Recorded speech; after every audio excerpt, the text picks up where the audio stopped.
KPCC അധ്യക്ഷന്മാർ നിയമസഭാ തെരഞ്ഞെടുപ്പിൽ പൊതുവെ മത്സരിക്കാറില്ലെന്നതാണ് കീഴ്വഴക്കം. കഴിഞ്ഞ തവണ മുല്ലപ്പള്ളിയും മാറി നിന്നിരുന്നു. എന്നാൽ 2011 KPCC അധ്യക്ഷനായിരിക്കെ രമേശ് ചെന്നിത്തല നിയമസഭയിലേക്ക് മത്സരിച്ചു. ഇത്തവണ സണ്ണി ജോസഫും പേരാവൂരിൽ നിന്നും മത്സരരംഗത്തുണ്ടാകും. കേരള പ്രദേശ് കോൺഗ്രസ് കമ്മിറ്റിയുടെ അധ്യക്ഷൻ എന്ന വലിയ പദവി, തിരഞ്ഞെടുപ്പിന്റെ ഭാരിച്ച ഉത്തരവാദിത്തങ്ങൾ, എന്നിട്ടും എന്തുകൊണ്ട് ഒരു വട്ടം കൂടി പേരാവൂരിൽ മത്സരിക്കാൻ സണ്ണി ജോസഫ് ഇറങ്ങുന്നു എന്ന ചോദ്യത്തിന് ഒറ്റ ഉത്തരമേ ഉള്ളൂ. 10 വർഷം പ്രതിപക്ഷത്തിരുന്ന UDF-ന് ജയിച്ചേ പറ്റൂ.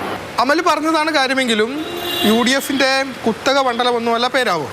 നേരത്തെ KK ശൈലജയെ അരിവാൾ ചുറ്റിക നക്ഷത്രമടയാളത്തിൽ വിജയിപ്പിച്ചിട്ടുണ്ട്. അതായത് LDF-നെയും UDF-നെയും പിന്തുണച്ച പാരമ്പര്യമാണ് പേരാവൂർ മണ്ഡലത്തിനുള്ളത്. ആ കണക്കിനും അപ്പുറത്തേക്ക് തദ്ദേശ തിരഞ്ഞെടുപ്പിലുണ്ടാക്കിയ വലിയ നേട്ടം, മണ്ഡലത്തിലെ ക്രിസ്ത്യൻ മുസ്ലിം വിഭാഗങ്ങൾക്കിടയിലുള്ള വ്യക്തമായ സ്വാധീനം, MLA എന്നുള്ള നിലയിൽ മണ്ഡലത്തിലെ സ്വീകാര്യത.